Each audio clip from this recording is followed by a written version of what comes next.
Yiddish is one of those languages that never had a navy, never had an army, never had a government. But if Yiddish land had a government, Yosl Mlotek would have been its Minister of Culture.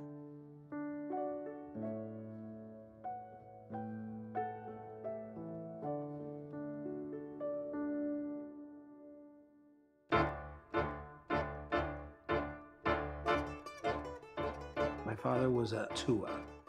The easiest, quickest translation is a doer, but it's more than a doer. It's somebody who's involved and gets involved, and he would create things and he would make things happen.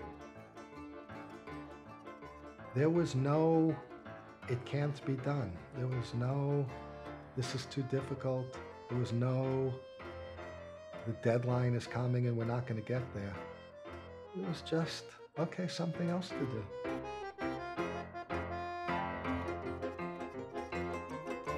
He was the exemplar of the tuah. He spoke for the established organizations in the Yiddish-speaking community. The activities that he organized within Workman's Circle were curriculum materials that were used for thousands and thousands of students. He found employment for teachers. He found employment for performers, for artists. He organized international tours for these artists. Yosl, in fact, organized the first concert in Central Park in 1968, I think, attended by 25,000 people, and it became a yearly thing. He was the managing editor of The Forward. He was in regular contact with just about every Yiddish writer in the world. He was in a lot of ways the nerve center for the remnants of this culture. His voice mattered.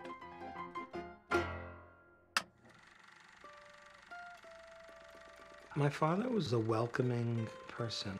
I think he was so grateful to have a home after losing his home. He was so grateful to find my mother. You know, I think the match was such a zivig min hashamayim, a match made in heaven.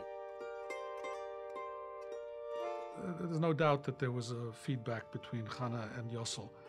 Chana working at Yivo and Yosl working at the Fovelts. I mean, this collaboration was wired from the start.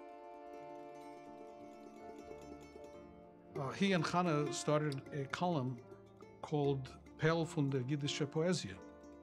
It was really the first effort at an interactive column that would really speak to the readers and get back stuff from the readers. This is the first issue on October 25th, 1970, and it says, Perl von der Jiddische Poesie, wer hat sie geschaffen? Alle Forscher. It means pearls of Yiddish literature. Who created them? It was a resonant piece of work for the paper and for its readers. They started writing about their own experiences with the songs that they sang in their youth, at demonstrations, at meetings, at social gatherings, in their family, in their homes, at weddings. It was almost this family community of people from all over the world constantly sending in letters and remembrances of songs or tapes, recordings. I mean, thousands of cassettes my parents would get in the mail. And they would always acknowledge it in the paper. And there was something very gratifying for the reader to see their name listed. They wanted their name, their mother's, their shtetl, to be represented in the paper. It was like a central archive that everybody participated in. It was social networking before the internet. It was, Facebook before Facebook. It allowed you to be present for a whole lot of other people.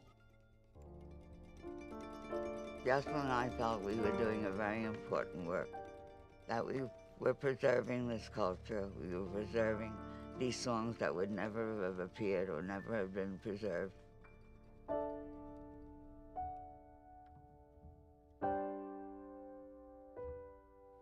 These people succeeded.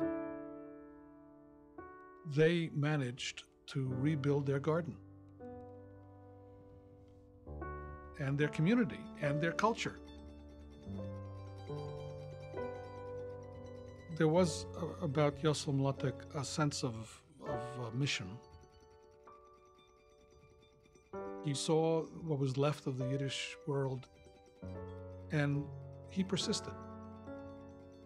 He knew what he had to do, and he just kept on doing it when a lot of other people would have given up.